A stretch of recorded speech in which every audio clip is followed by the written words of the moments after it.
I wake with a whisper in my skull. Lights hum above, blue and clinical. Pain crawls through my limbs, like stubborn rain. Machines murmur a quiet rhythm beside the bed. I push through fog, trying to recall the night. A nurse smiles, checks my IV, then exits. Dr. Mitchell steps in, steadier than the room. Her eyes hold careful gravity. She wears a mask of calm. Dr. Mitchell speaks. "Laura Bennett, you are awake." I answer yes, though the word tastes metallic. I barely nod, tasting metal on my tongue. I ask what happened. She glances at monitors, then meets my gaze. "There was an incident," she begins, "and you woke."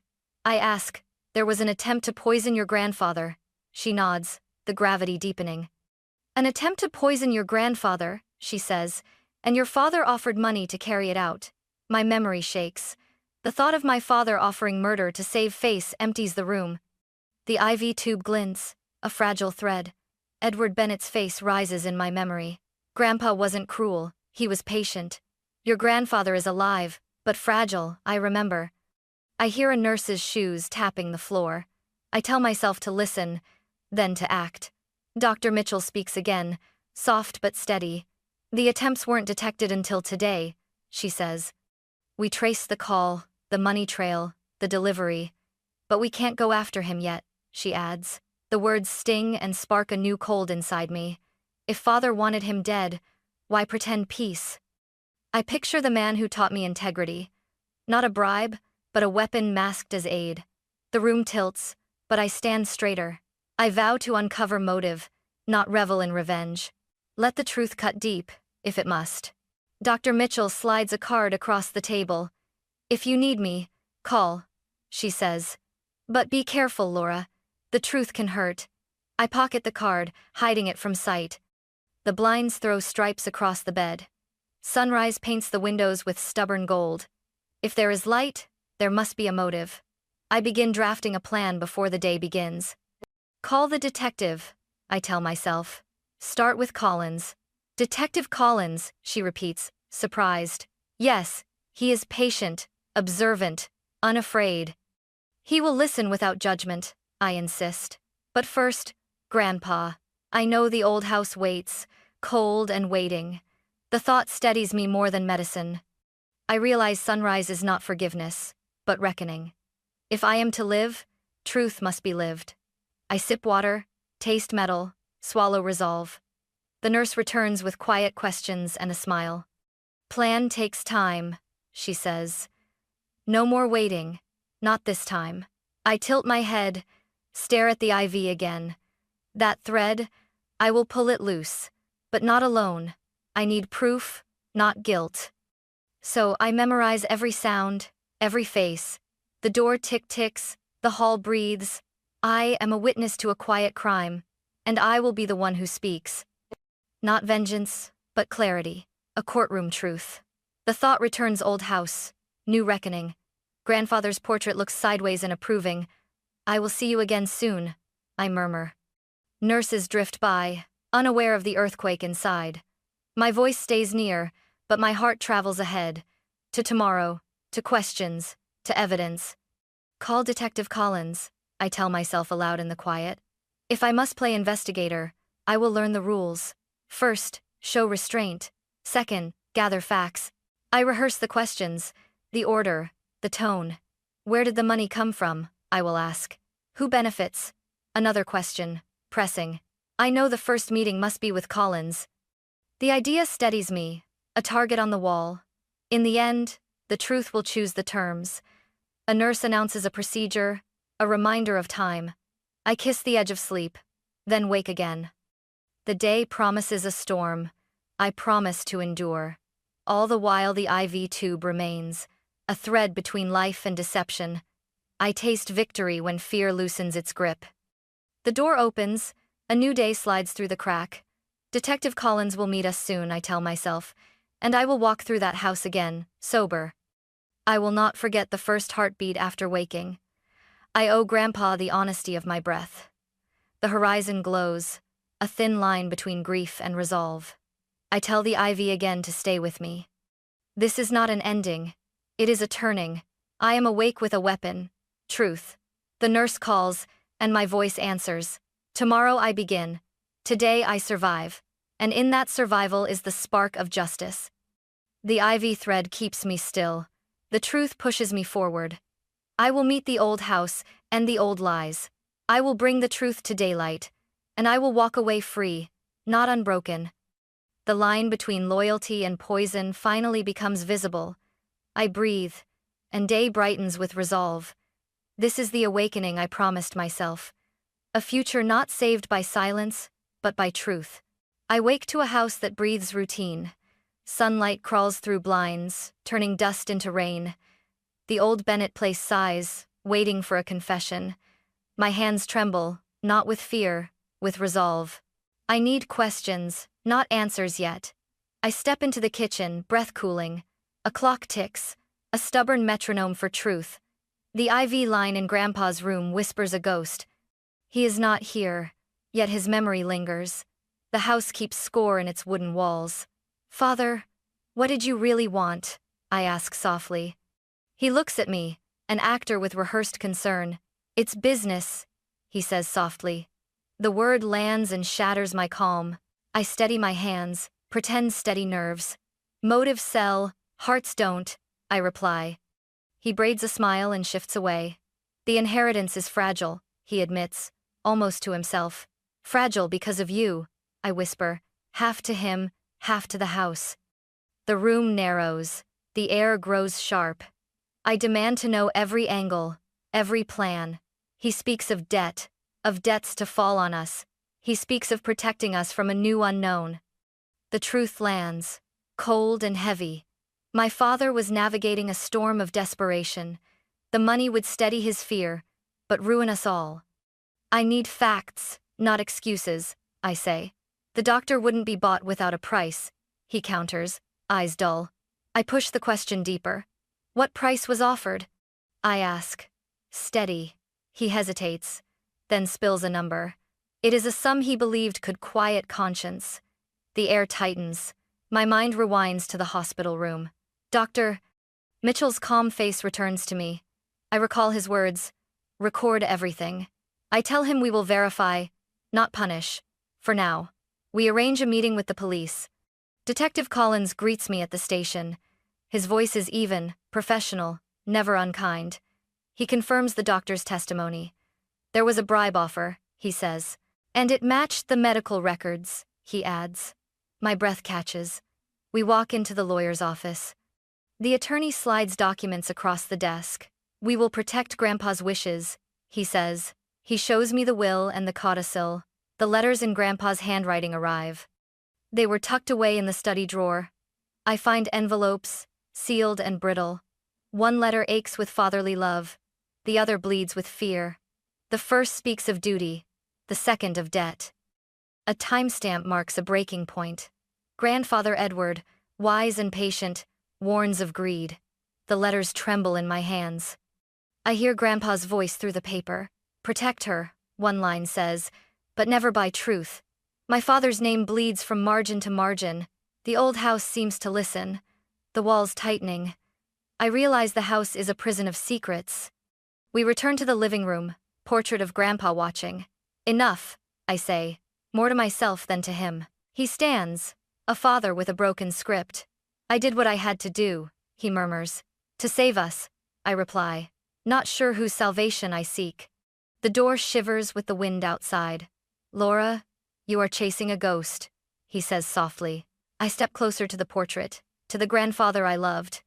He deserved better than this, I whisper. The house holds its breath, listening for my choice. I choose truth, not vengeance, though the choice burns. The gavel of a non-jury courtroom seems far away, but the idea of justice steadies my steps. The old house glows with morning resolve. I will not erase the love I had. I will wear the truth like a new skin. The first sunbeam lands on the stair rail. It charges the house with light and memory. I step into the hall, door to the unknown. Morning crawls into the room, and I breathe. The investigation is only beginning. The house keeps score in every plank. The next scene will demand more courage. I lift my head, face the truth, and I walk toward the future, not away. The clock in the hallway ticks like a witness. The cold air bites as I decide for honesty. I call Detective Collins later today to confirm everything. My phone warms my palm, a tiny spark of hope. The past tries to pull me back, softly. But I remember Grandpa's steady breath, his quiet trust. Justice is not vengeance, I remind myself. It is a map through a broken family. The inheritance becomes a test of mercy. I will pass it alone if needed. The old house flickers with a hopeful dawn. I step outside, the gate's chain tapping like rain. My shadow stretches, long and serious. The truth waits beyond fear, waiting for my call. I rise as the courthouse wakes, quiet resolve in my chest. The marble breathes with a patient, ancient rhythm. Detective Collins walks beside me, steady as a lighthouse. He nods. A quiet anchor in the storm. The air tastes of rain and old fears. Today, the truth surfaces in daylight, not theater. I cradle the evidence like a wounded bird. The folder trembles in my grip. Inside are ledgers, signatures, transfer notes. Numbers glare back at me, cold and remorseless. Bribes hide in ink, a doctor's stamp on consent. An inheritance line twisted by fear and greed. The sunrise spills through tall courtroom windows. Across the street, the old house glows faintly. An IV memory flickers, a lifeline and warning. The room hums, air fragrant with morning and marble. I feel the crowd's eyes, heavy with judgment. I take a breath, slow and deliberate. Judge Morrison rises, calm as weathered stone. The courtroom holds its own breath. Robert Bennett stands, a mask of charm slipping. He wants to smile, but guilt crawls beneath. I move to the stand, steady as steel. The folder lands on the witness table with a click. The clerk nods, the seal glinting faintly. For the record, Your Honor. I begin softly. The documents are not rumors, I continue. They are facts, signed and stamped. Judge Morrison nods, a slow, careful motion. Proceed, he says, voice even. Detective Collins steps closer, ready to testify. I feel the room widen, as if breathing. The first page bears the doctor's seal. Dr. Mitchell sits in the front row, calm. His eyes show caution, not malice, just truth. Explain the injections, doctor, I request, softly. He speaks slowly, careful with each word. The procedure was promoted as care, he says. There was money tied to it, he continues. A will was rewoven to favor the donor, he adds. The debate shifts, colors change.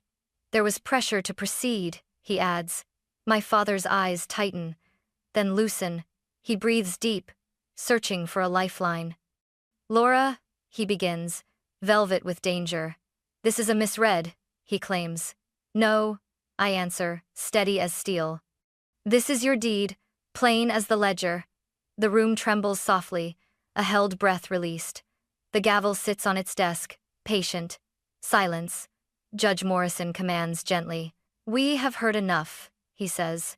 The defendant stands accused of medical fraud and theft. A weight drops from the room. My father's mouth tightens, then fails to speak. Guilty, the judge pronounces, clear and final. The room sighs as if a storm passes. Off-icers swarm around him, handcuffs click. Robert Bennett's jaw drops, breath stolen by fate. Arrested, he follows the room toward the door. My breath shakes, tears rise. I crumble, not relieved, but emptied. Outside, I lean against a pillar, crying. Detective Collins steps back, giving space. The crowd disperses. Morning continues outside. A shaky smile finds me anyway. We move toward the doors, not away. The city breathes around us, ordinary and loud. The sunrise glints off glass storefronts, hopeful and bright. My heart drums a cautious rhythm. The breath in my lungs steadies. I think of Grandfather Edward, quiet strength. He would want truth over revenge. He would want mercy earned by courage, not forgiveness earned by erasing pain. The old house across the street seems quieter. The ivy thread feels lighter, less haunted. I am learning a new math. Truth equals courage. Justice is not vengeance, I tell myself. It is the courage to face loss. The court's heat sits behind me, not through me. I glance at Robert one last time. He is gone inside, swallowed by consequences. The gavel's echo lingers, a cold reminder.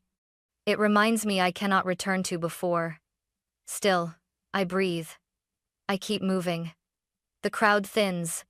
Morning becomes workday. I feel lighter and heavier at once. I am not unscathed, but I am awake. The door to tomorrow yawns, inviting the honest walk. I promise to tell the rest of the truth. I promise to bear the cost with grace. And I promise to forgive what cannot be undone. The day is not over, but the worst passes. I step into the morning, toward a kinder dawn. The city keeps breathing, unafraid, unashamed. The future remains fragile, but hopeful, and I am ready to walk into it. The Hinge story continues, and I carry truth forward. The future waits, and I answer with mercy. The reckoning is not a weapon, but a doorway. I step into the light and learn to live. Truth becomes a compass, not a blade. And the gavel's echo keeps time with my breath. The scene ends with dawn and new resolve. Rain beads the windows as I cross the marble hallway. Dust motes drift like slow fireflies in the cold air. The old house sighs with memory as I move. I meet the lawyer in the glass dining room. He slides a folder across the table. We talk about Edward's estate with care. I tell him what I want the heirs to feel. There is no money for greed here. The documents reflect restraint, a different kind of inheritance. I sign, then pause, tasting the metallic edge of truth. This estate will fund cures, not cravings. The words feel heavy and bright at once. Detective Collins stands in the doorway, quiet as dawn. I tell him, "We do this for truth, not vengeance." He nods, offers his approval, and I feel lighter. The estate becomes a map toward a better future. Back at home, I stare at a framed photo. Edward's smile holds a lot of weight. The old family house is still here, but quiet. Outside, the streets glow with winter Sunday. I carry a folder with the new trust. I tell myself it's time to heal, but the mirror still shows a stubborn ache. How do you measure forgiveness when the wound remains? Later, a letter arrives with a familiar script. Robert Bennett's handwriting arches across the page. I steady my breath before I read. The words burn softly, then flood the room. He writes of regret, of missing years, of wishing for more. He asks for forgiveness, but not his freedom. There is no dramatic plea, only a quiet tremor. He says the words aloud in a way I can hear. He writes, "I am sorry for the harm I caused." The tone is careful, almost haunted, not a confession of change. I set the letter on the table and breathe. Detective Collins steps closer and pats the wooden desk. He says softly, "Let the truth lead you." That night, I walk the hall listening to rain. The IV tube in my memory glints like a key. Not literal, but a line between survival and truth. In a sudden flash, I hear Grandpa's voice. He taught restraint, sacrifice, and the weight of honor.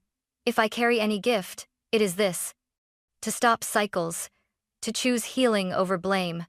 The morning of dawn finds me at the cemetery. Rays spread across the stones, like fingers lifting sleep. Edward Bennett's grave wears a quiet, patient light. I lay a small folder beside it, not flowers. The folder holds the new trust, a clean hope. I whisper to the wind, "Forgive me for waiting." Snake of doubt unfurls, but it loosens its grip. I press a hand to my chest and listen. The day breathes, and so do I, slowly. Laura Bennett, you are choosing life by what you release. I see the old house outside glow with pale gold. The sunrise spills over the cemetery like a verdict, not a curse anymore, but a quiet sentence of mercy. I take a breath that feels earned, not given. The future is mine to build, one honest brick. Detective Collins nods at my resolve from the doorway. He knows forgiveness begins when the wrongdoer remains in the light. I pocket the letter and close Edward's photo frame gently. The car engine starts, and the street greets me awake. I drive toward a future where truth guides choices. No more cycles of fear and power, only responsibility. The light widens, and I feel a steady pulse. Some mornings begin with alarm. This one begins with mercy. The sunrise at last seems to stand with me. If healing is a process, I am part of it. The scene closes on the glow, not the shadow. A soft wind lifts my hair, nudging me forward. I am ready to begin again, without pretending.